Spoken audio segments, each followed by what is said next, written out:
nutrients that it needs.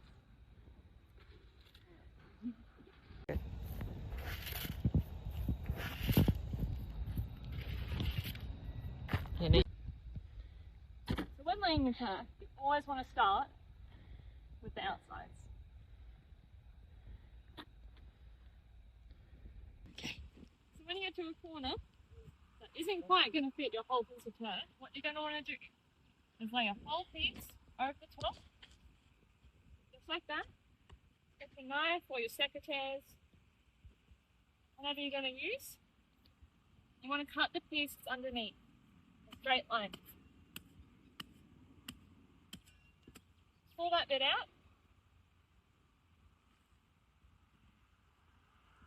There you go.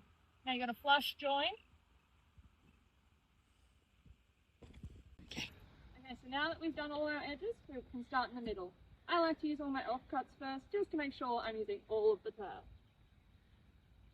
If you want to fill it in, a bit like a brick pattern, go one way, and then come the other way, back. Make sure that none of your seams line up.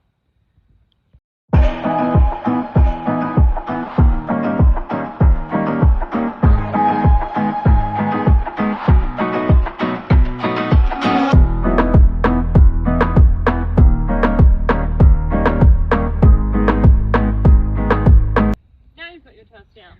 Very important to water. So what you want to do is saturate it immediately. Make sure it's super wet so when you step on it it's nice and squishy. Then after that you only want to do about 10 minutes morning and night. Now that we've watered, we're going to roll.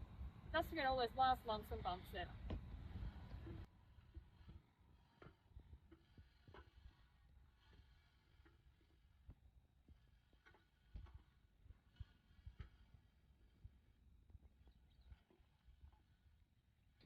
And there you have it. Now a beautiful green lawn instead of that sandy you had before.